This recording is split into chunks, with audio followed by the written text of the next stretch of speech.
네, 3월 첫 주차 이번 주에 제가 읽은 책들 리뷰를 좀 해볼게요. 이번 주는 두 번에 나눠서 아마 촬영을 하게 될 것 같은 이유가 제가 또 지금 읽은 책 반납하고 다시 빌려오고 또 그걸 읽을 거라서 주말에 한 번 더 영상을 올릴 겁니다. 그럼 이번 주에 읽은 책들 하나씩 소개를 해볼게요. 이 책을 먼저 하고 싶었어요. 레몬첼로 도서관 올림픽. 이 책은 총 3권 시리즈가 한국에 발간이 돼 있는데 첫 번째 책은 레몬첼로 도서관 탈출 게임이에요. 이건 제가 저번 주일 거예요 아마.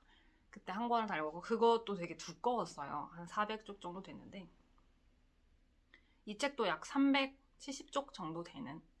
세 번째 책이 레몬첼로 도서관 논픽션 게임 레이스인데 그거는 제가 이제 도서관에 수령을 하러 갈 거예요.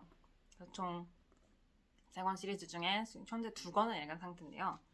무슨 내용이냐면 이제 레몬첼로라는 게 사람 이름인데 이 레몬첼로라는 아저씨가 굉장히 유명하고 성공한 사람이에요. 게임 제작자라고 제가 기억을 하는데 이 사람이 도서관을 만들게 됐고 거기에서 그 도서관 이용자 아이들 중에 선발을 해가지고 탈출 게임을 해요. 그게 1권의 내용이고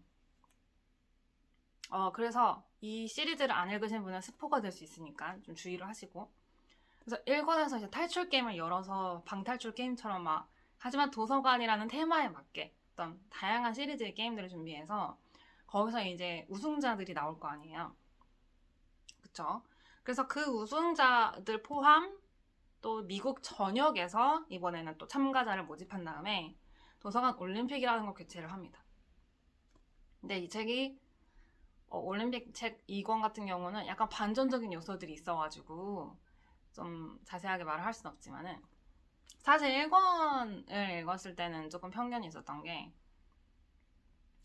제가 책을 선정할 때의 기준이 일단 여자 작가분이 쓰신 여자 주인공의 책을 최우선적으로 선별을 하는 편인데 이 책은 제가 왜 읽게 됐냐면은 제가 책 사냥꾼들의 게임이라는 책을 재밌게 읽었거든요. 그거는 이제 여자 작가분 그리고 여자 주인공인데 그것도 이제 그 미국 전역에서 책을 사냥하면서 책을 찾아내고 보물찾기 하듯이 그런 내용이고 재밌게 읽었거든요.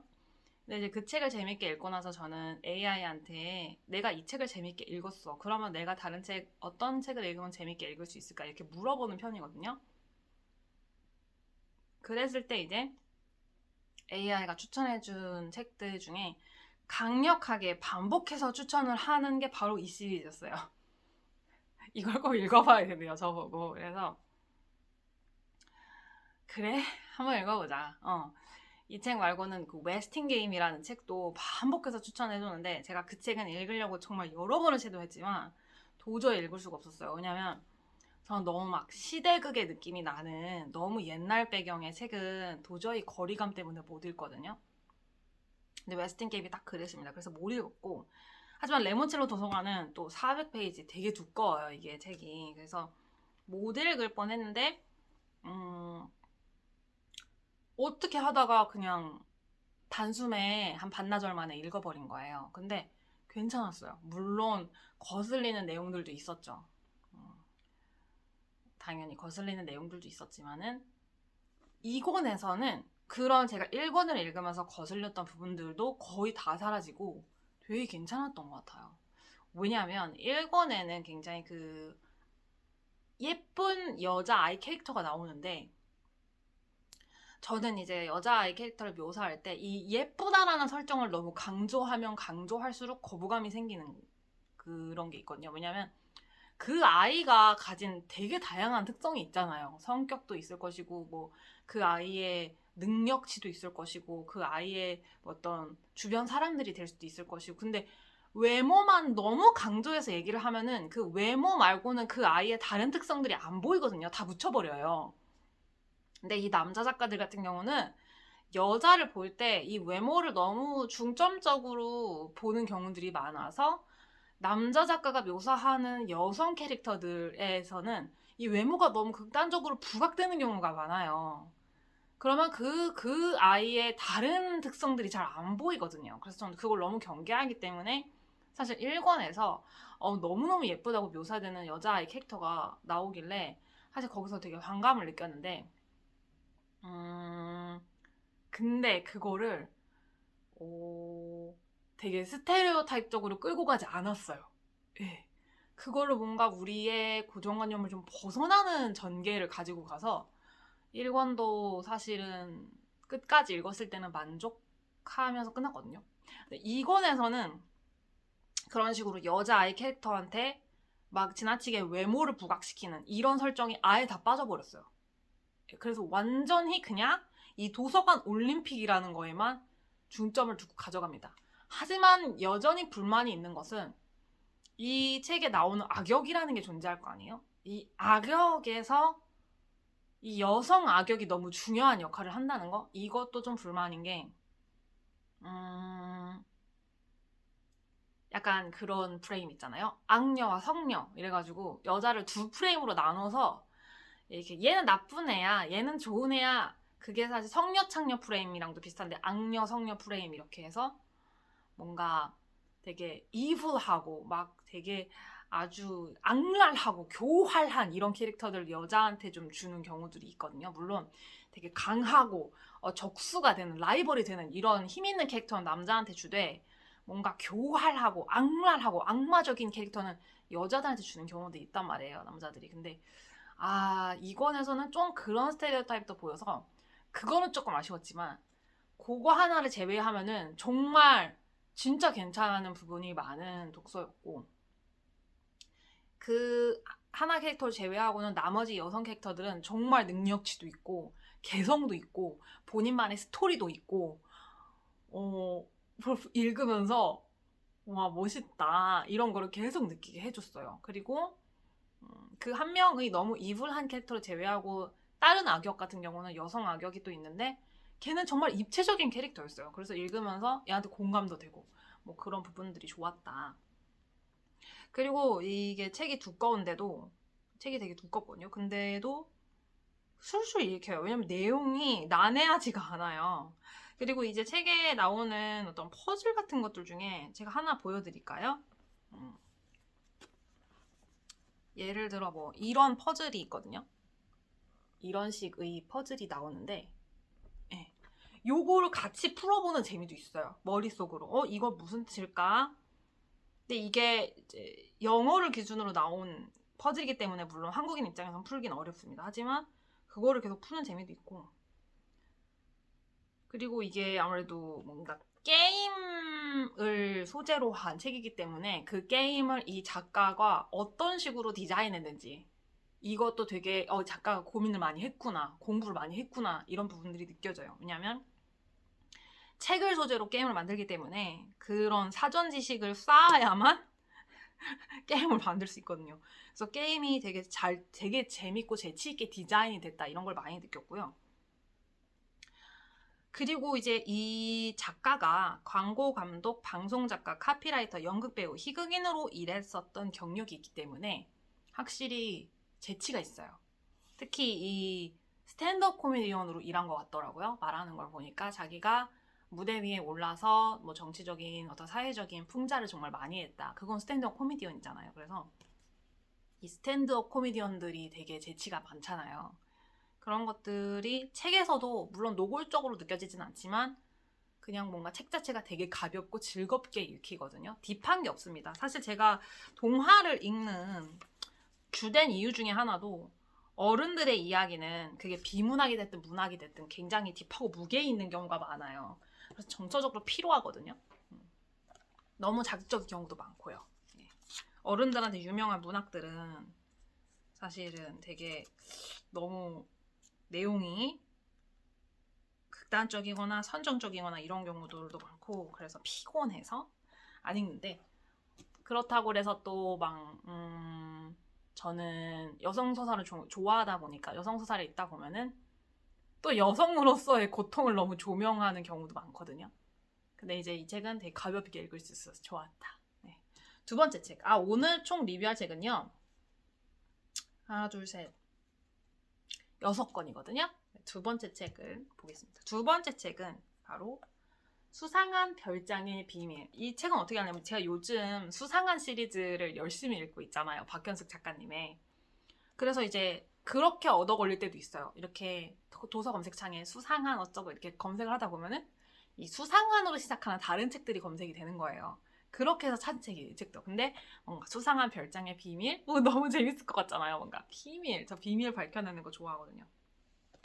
또 일러스트도 굉장히 귀여워요. 그리고 이렇게 하다가 한 권을 찾잖아요. 근데 만약에 내가 이 책이 마음에 든다? 그러면 이제 이 작가님의 책을 다 섭렵하는 거예요. 그리고 또 좋은 게 예를 들어 이렇게 책 뒤쪽, 저 이것도 되게 중요하게 보는데 이 책 뒤쪽에 나오는 추천 도서 있잖아요. 전 이런 것도 엄청 봐요. 그래서 만약에 내가 읽은 책이 마음에 들었다 이러면 그 작가 거 싹 다 섭렵하고 이 책 뒤쪽에 나오는 연관 도서, 뭐 시리즈면은 다른 시리즈 이런 것도 싹 다 섭렵하는 식으로 독서를 하니까 제 취향을 뭔가 확장할 수 있어서 좋은 경험입니다. 이 책은 최은영 작가님이 쓰셨고 일러스트레이터도 진짜 귀여워요. 김청희라는 일러스트레이터님이 그리셨는데 그냥 뭔가 그림이 진짜 귀엽고요. 보여드릴게요. 아 귀여워. 보여드릴게요. 그림이 약간 이런 식의 너무 깜찍하지 않아요? 깜찍이야. 내용이 좋았던 이유는 뭐냐면 저는 그냥 수상한 별장의 비밀이라고 해서 어떤 별장에 뭔가 비밀스러운 누군가가 이사를 와가지고 막 그 가족에 대한 비밀을 막 이런 게 아니었어요. 근데 그런 게 아니고 의외적이었는데 이거는 반전이 있기 때문에 스포일러가 될 수 있습니다. 그거 좀 경고를 드리고 이게 결국은 반려동물에 대한 내용이에요. 지금 제가 보여드린 사진에서도 햄스터가 있었잖아요. 이 반려동물에 대한 내용인데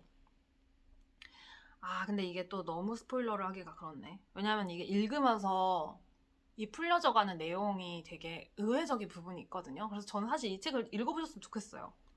네, 되게 뭉클하고 이래서 그러면 이 책에 대해서 얘기하지 않고 이 책을 보면서 제가 떠올랐던 저의 경험에 대해서 얘기를 해볼게요.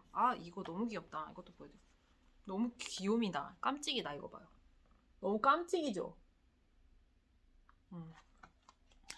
제 옛날에 그 강아지랑 같이 살았었어요. 뭔 말이냐면 저한테는 선택권이 없었지만 저희 언니가 외롭다는 이유로 강아지를 입양을 해왔어요. 잠시만요. 전 차 좀 마시면서.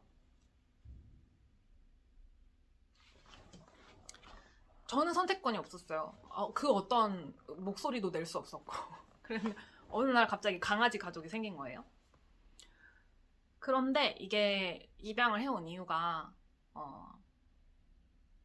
본인이 외로워서였기 때문에, 그러니까 본인의 어떤 결핍을 채우기 위해서 강아지를 입양해 온 거기 때문에 이 강아지를 위해서 무엇을 해주어야 할까 보다는 나한테 이 강아지가 필요해. 내 욕구가 더 큰 거잖아요. 근데 외국 같은 경우는 어렸을 때부터 이렇게 개 고양이를 키우게끔 한대요. 뭐 문화권마다 차이는 있겠지만 그래서 책임감을 연습시키는 거예요. 강아지 고양이를 키우면 그 동물에게 필요한 게 굉장히 많잖아요. 그래서 그런 거를 해주면서 키워나가면서 책임감 연습을 하기 위해서 한다고. 저도 요즘 식물을 키우는데 이 식물을 키우는 것만으로도 굉장히 책임감을 느끼거든요. 식물이 뭔가 조금 시들어 있는 것 같아 보이면 마음이 아파요. 그래서 물을 주고, 왜냐면 얘는 나한테 철저하게 의존하고 있기 때문에 물론 이제 밖에다가 심어서 키우면 뭐 그냥 비가 내리면 알아서 맞고 하는 거지만 특히 이 집안에 있는 아이들은 나한테 전적으로 의존하기 때문에 내가 물을 안 주면 얘네는 말라 죽어가야 돼요. 얼마나 사실은 가슴 아픈 일이에요. 미안한 일이고, 그죠? 근데 식물 하나 키우는 것도 이런데 동물을 키운다는 건 엄청난 일이거든요. 근데 데리고 와서는 원래 그 강아지를 하루에 못해도 한두 시간은 산책을 시켜줘야 되고 배변 훈련도 잘 시켜줘야 되잖아요. 주인으로서 너무 당연한 건데 고백을 하자면 저희 집안은 배변 훈련도 제대로 하지 않았고 강아지를 산책은커녕 그러니까 산책을 하루에 한두 시간씩 시켜줘야 정신건강, 몸 건강에 좋은데 강아지에 그런 걸 평생 제대로 하는 걸 본 적이 없어요. 걔가 죽을 때까지. 그 배변 훈련도 안 돼서 집안에서 제대로 그 변이나 오줌 같은 걸 잘 가리지 못하니까 항상 이제 밖에서 했어야 됐고, 근데 밖에서 할 때 제대로 뭐 2시간씩 산책하고 이렇게 하는 게 아니라 한 5분 정도? 한 길어도 한 5분 정도 안에 그냥 싸고 오게 하고 이런 식으로 생활했거든요. 그러니까 저는 그 아이가 평생 사는 걸 보면서 인간의 이기심으로 인해 그냥 내가 강아지가 필요하다는 이유로 데리고 와서 제대로 똥오줌도 못 가리고 뭔가 산책도 시켜주지 못하면서 자기 욕심으로 강아지를 키우고 이런 거를 옆에서 보면서 되게 끔찍했거든요, 저는. 너무 불쌍했어요, 전 저희 강아지가. 왜냐면 배변 훈련이 안 돼 있다 보니까, 그리고 뭔가 이런 물건들 그냥 풀어놓으면 막 망가뜨리잖아요. 그래서 저희 집에서는 강아지를 묶어서 키웠어요. 원래 집도 좁은데 사실 뭐 집이 뭐 100평도 아니고 사실 집이 좁잖아요, 강아지한테는. 근데도 그 안에서 묶어서 키웠어요. 그래서 강아지가 갈 수 있는 그 반경이 되게 좁았단 말이에요. 얼마나 숨막히는 그런 삶이었겠어요, 강아지한테. 그래서 저는 강아지를 보면서 평생이 불쌍했어요. 왜 쟤는 우리 집으로 입양을 와서 저런 취급을 받으면서 커하는가? 그러고선 제가 뉴질랜드에 갔었는데 거기서 이제 굉장히 큰 개만 주로 키워요. 대형견 위주로 키우는데 목줄을 풀어서 바닷가에서 그냥 뛰어놀면서 행복하게 주인과 즐거운 시간을 보내는 개를 보면서 한국인들의 삶이 개만도 못하구나 그런 생각을 했어요. 여기는 개도 저렇게 자유롭고 편안하고 행복한 시간을 보내는구나. 근데 한국인들은 눈에 보이지 않는 목줄을 차고 살아가는 사람들이 너무 많은 것 같고, 그리고 좁은 아파트 안에서, 좁은 집 안에서 갇혀서 키워지는 중소형 견들이 너무 많고, 우리 집에 있는 개도 평생을 묶여서 살다가 갔고, 그것이 딱 대조되면서 많은 한국인들이 개만도 못한 삶을 살고 있고, 우리 집 강아지는 정말 이 뉴질랜드의 개의 100만 분의 1도 안 되는 어떤 행복을 누리면서 비참하게 살다 죽었구나. 그런 생각이 들었거든요. 그러면서 이제 해외에서 개를 키울 때, 입양할 때 어떤 것이 어떻게 다른지 이런 것들도 조금씩 알게 되면서 되게 그런 쪽으로는 의식 수준이 낮구나, 한국이. 물론 다른 면에서도 의식 수준이 낮은 것들이 많지만 한국이 편리한 건 사실이에요. 다이소처럼. 다이소에 가면 1,000원에도 많은 걸 살 수 있고 24시간 편의점처럼 너무너무 편리하지만 그 편리함을 위해서 인간들이 다 갈려나가는 거고, 소비자로서는 편리하지만 사실 사람들이 높은 노동 강도와 낮은 보상 때문에 많이 힘들어 하잖아요. 그러면 인간도 그렇게 살기 힘든데 개들은 살기가 좋겠습니까? 이 나라에서. 그런 부분들을 많이 생각하게 해주는 책이었어요. 그래서 물론 이제 스포가 되니까 자세하게는 말을 못하지만은, 그래서 저 이 책을 읽고선 사실 한국에서 살다 보면, 바쁜 생활 하다 보면 동물이나 자연이나 이런 거에 대해서 생각하기가 굉장히 어려워요. 그러니까 채식주의만 한다고 해도 막 손가락질을 받잖아요. 너만 잘났냐? 너만 착하냐? 이러면서. 그런 문화권이기 때문에 동물, 자연 이렇게 더불어 사는 삶, 공존하는 삶에 대해서 생각을 할 수가 없어. 어. 당장 처먹기 바쁘고 돈 벌기 바쁘기 때문에 아직도.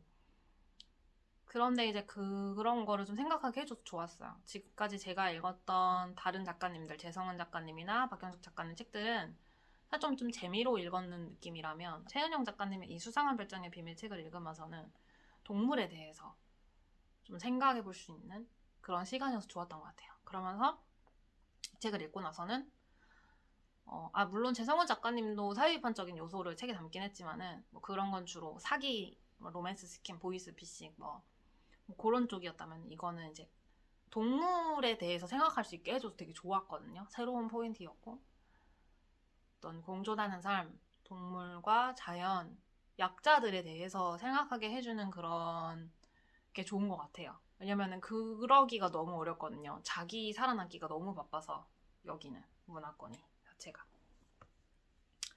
참 뭐 슬프기도 하고 아쉽기도 합니다. 예, 다들 자기 목구멍이 포도청이고. 근데 참 신기한 거는 먹고 살만한데도 다들 번식과 돈 벌고 번식하고 애 키우고 이런 자기들의 그것에 급급해서 뭐 공존이나 뭐 더불어 사는 삶 이런 거는 뭐 아직도 사치인 것 같아요. 한국인들한테는 그런 정신적인 수준이 안 된 것 같습니다. 자, 세 번째 책은 수상한 교장실인데요.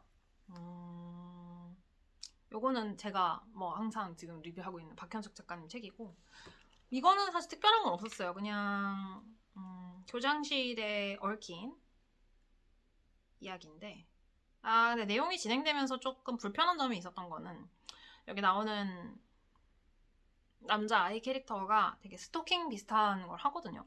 근데 이제 그거를 계속해서 뭐 저 여자애는 좋겠다 이렇게 묘사를 하는 거예요. 근데 남자애가 하는 건 제가 눈에 보기엔 스토킹인데 저 여자애는 좋겠다. 근데 어디서 많이 들어본 것 같잖아요.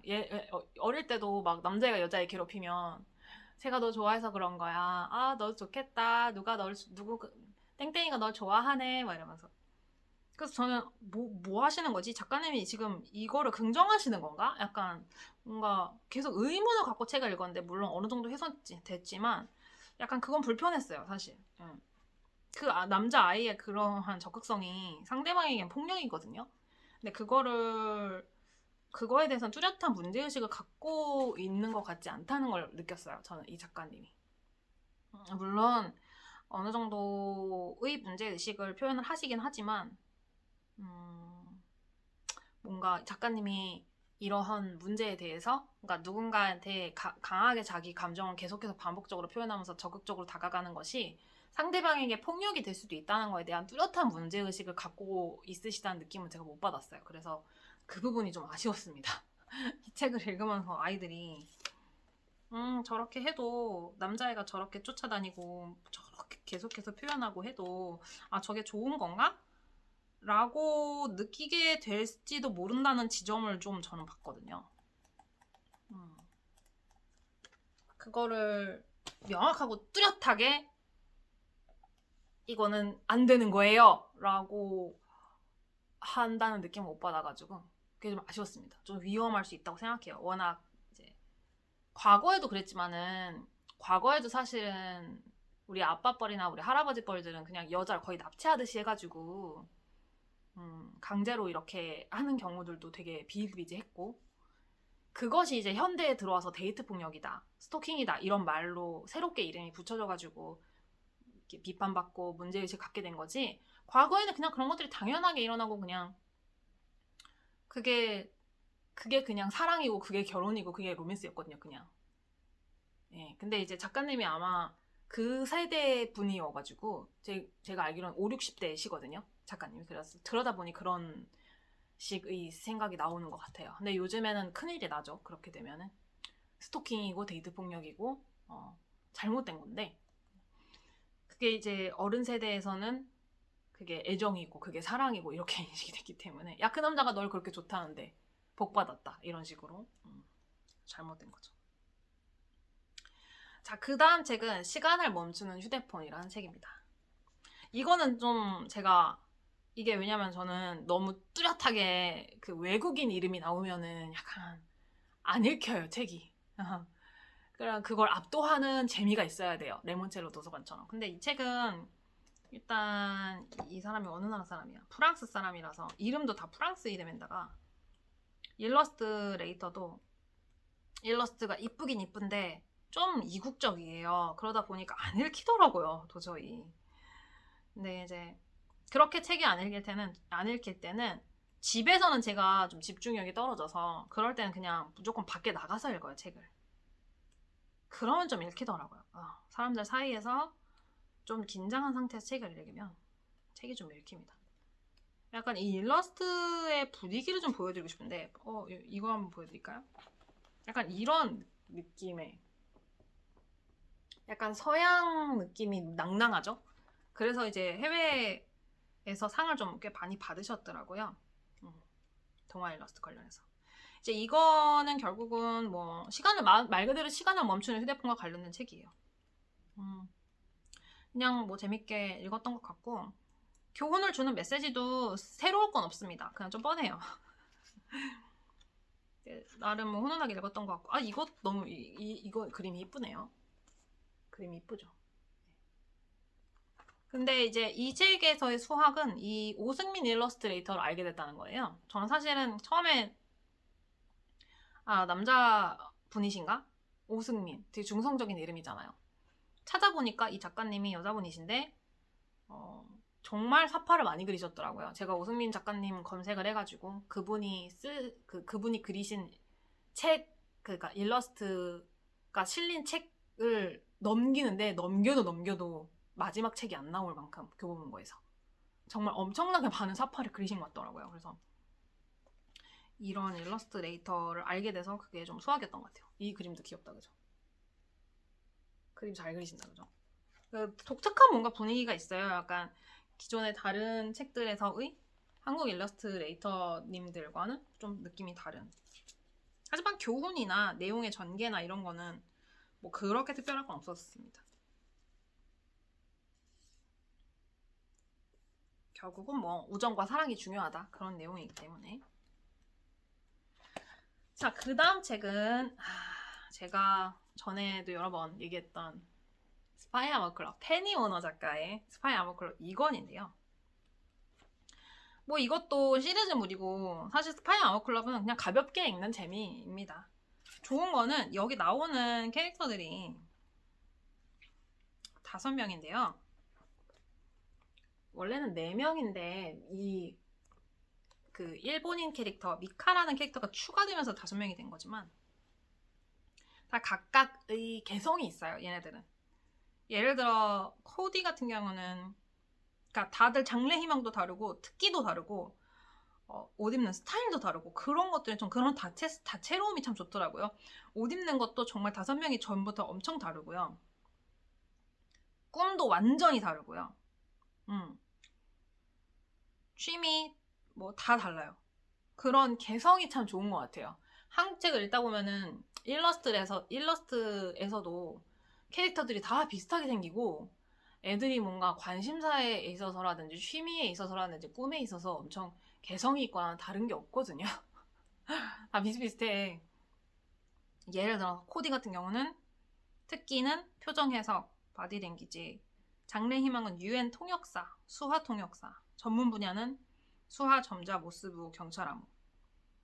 퀸이라는 친구는 특기는 비디오 게임, 컴퓨터, 기타 연주, 장래 희망은 CIA 암호의 독가 또는 게임 디자이너, 전문 분야는 군대식 암호, 컴퓨터 암호. 마리아라는 친구는 특기는 손글씨 해독, 장래 희망은 FBI 손글씨 분석가 또는 수의사, 전문 분야는 스페인어와 문자 메시지 해독. 루크라는 친구는 특기가 익스트림 스포츠, 스케이트보드, 십자말 뿌리고 장래 희망은 스케이트 선수, 스턴트맨, 카레이서고. 루크가 희망이 저런지 몰랐네요. 전문 분야는 단어 퍼즐. 미카라는 친구는 특기가 종이접기, 시집기, 그림 그리기고 장래 희망이 화가, 시인, 애니메이션 작가고 전문 분야는 한자어, 퍼즐, 목공예. 지금 전부 다 다르죠. 그리고 뭔가 장래 희망이라는 게 사실은 한국에서는 장래 희망이 뭐야? 이러면 유튜버예요, 뭐 연예인이요, 뭐 의사예요, 뭐 검사예요, 판사예요, 변호사예요. 다 뭔가 얘네는 장래 희망도 UN 통역사, CIA 암호 해독가, 게임 디자이너, FBI 손글씨 분석가, 수의사, 스케이트 선수, 카레이서, 화가, 시인, 애니메이션 작가. 이거 봐. 장래 희망도 이렇게 달라. 그러니까 읽는 재미가 있는 거예요. 애들 캐릭터 디자인도 다 다르고. 물론 눈, 코, 입 생김새는 비슷하거든요. 일본인이 효고 노스케라는 일러스트레이터가 그린 거라서 눈, 코, 입이 구조는 비슷한데 애들 옷 입는 게 전부 달라요. 굉장히. 근데 한국 책은 읽으면서 너무 아쉬웠던 게 어떻게 애들이 그 옷을 다 똑같이 그렇게 비슷하게 입는지, 어떻게 그렇게 자기 스타일이 없는지. 이거 봐요. 애들 옷 입는 게 다 전부 다르잖아요. 완전히 뚜렷하게 자기 스타일이 있잖아요. 이게 참 보기가 좋더라고요, 저는. 그렇게 자기 스타일이 있다는 게. 자기만의 색깔이 있다는 게. 근데 한국 애들이 나오는 책은 걔네들은 어찌 그리 생각하는 거, 행동하는 거, 옷 입는 거, 뭐, 꿈, 이런 게 다 그렇게 엇비슷한지. 어찌 그리 개성이 없는지.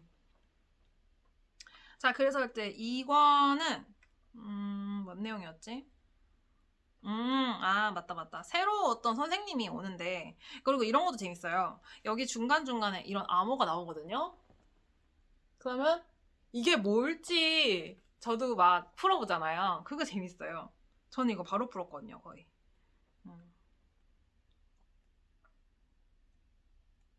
그래서 이런 거를 애들이 같이 풀어보고, 자꾸 누군가가 쪽지를 보내요. 비밀의 쪽지 같은 거를. 그러면서 누가 이걸 쪽지를 보냈으면 이걸 왜 보냈는지를 계속 추리하거든요. 아이들이랑 같이. 그런 걸로 따라가는 게 재밌습니다. 네.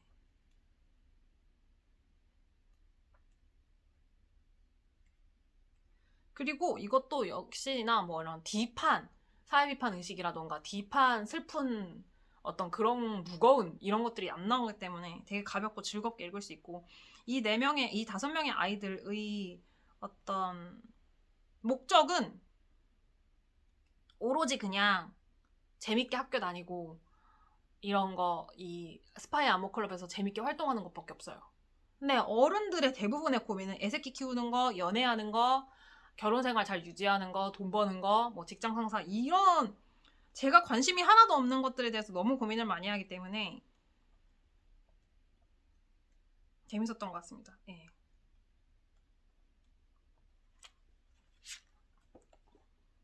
전 어른들의 삶이 안 궁금해요, 솔직히. 특히 한국인 어른들의 삶. 진짜 재미가 없고. 물론 자기 어느 정도 일이 자리 잡은 사람들 중에 취미생활 진짜 재밌게 하시는 분들도 있겠지만, 저는 어른들의 취미는 약간 과시적인 영역이 크다고 보는 것 같아요. 네. 그러니까 정말 자기가 그게 너무 좋아서 물론 하는 경우도 많겠지만, 약간 일에서 받은 스트레스를 그쪽으로 우회해가지고 거기에서 자기를 드러내면서 과시하는 듯한 그런 느낌들이 많은 것 같아요. 근데 저는 이제 아이들의 동화를 읽으면서 좋은 거는, 얘네들은 진짜 그게 중요한 거야, 그냥. 왜냐면 얘네 인생에서는 걱정할 게 없어. 뭘 걱정할 거야? 지금 다음 달 낼 월세를 걱정할 거야? 아니면 모기지를 걱정할 거야? 아니면 애새끼 자기가 낳은 아이를 걱정할 거야? 와이프나 남편을 걱정할 거야?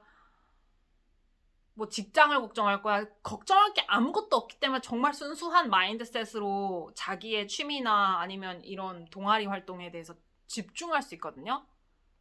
그리고 특히 어린아이면 어린아이일수록 더 좋은 게, 나이가 좀 생기면 이제 스파이 아머클럽에서도 막 러브라인이 생겨요. 그러면서 자꾸 다른 부수적인 것들을 끼어들면서 이제 본질에서 벗어나는데, 어른들의 삶은 본질에서 벗어나기가 너무 쉬워가지고 좀 이렇게 아직까지는 저는 매력을 못 느끼는 것 같습니다. 어른들의 서사에.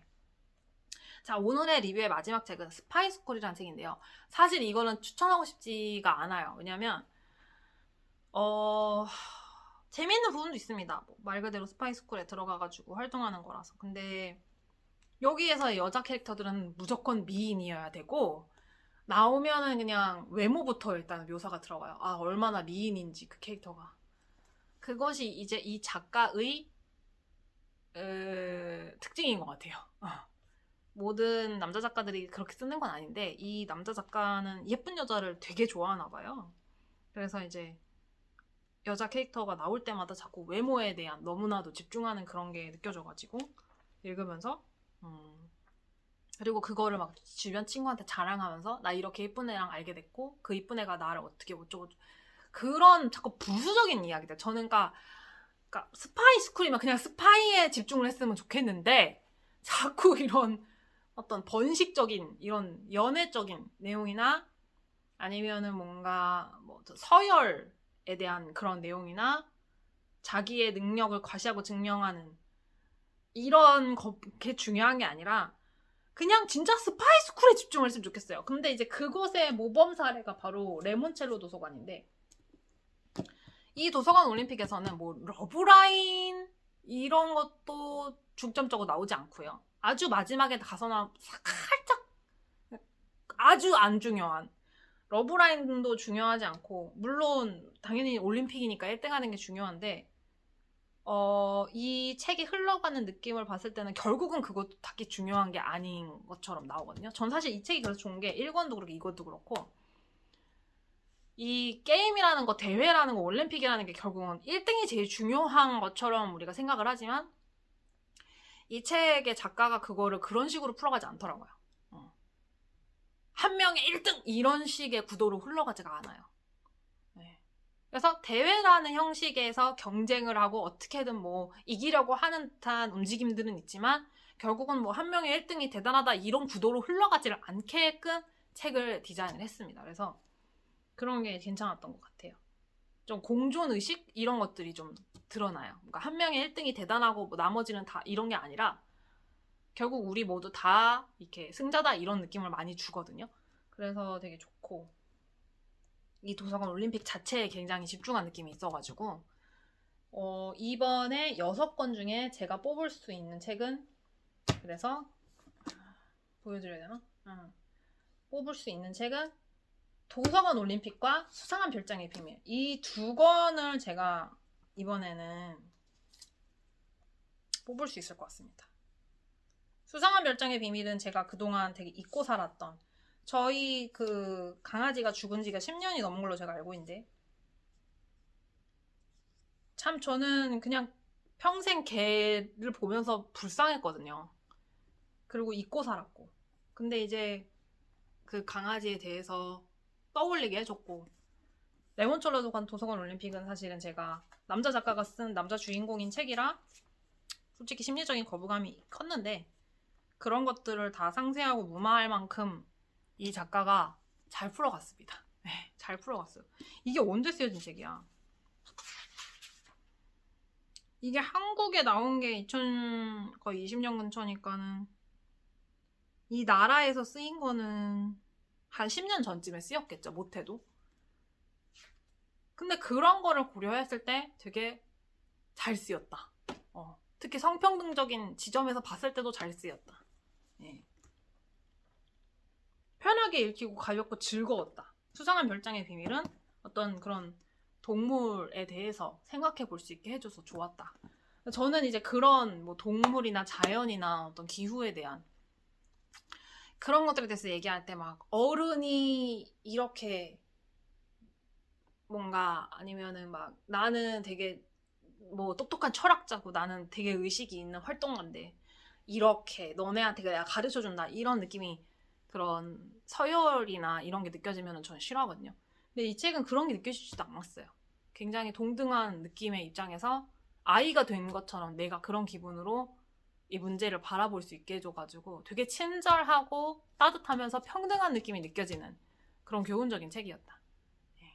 그래서 앞으로 이제 이런 공존하며 살아가는 지속 가능한 삶에 대해서 생각하게 해주는 그런 동화들을 조금 적극적으로 찾아 읽을 것 같고요. 최은영 작가님과 크리스 그라븐스타인인가? 네, 크리스 그라븐스타인의 책을 좀 더 찾아 읽게 될 것 같습니다. 오늘의 리뷰는 여기까지고, 지금 책 반납하고 또 빌려가지고 또 읽고, 제가 요즘 평균 하루에 2권을 읽거든요. 지금도 목요일에 이걸 찍는 건데 월, 화, 수 못해도 2권씩 읽고 있기 때문에 얘기할 게 많아서 좋고 읽을 게 많아서 좋고, 그리고 앞으로도 읽을 게 무궁무진 많다는 게 참 좋아요. 여기까지 찍고 이번 주에 또 리뷰를 찍게 되면 또 올리겠습니다.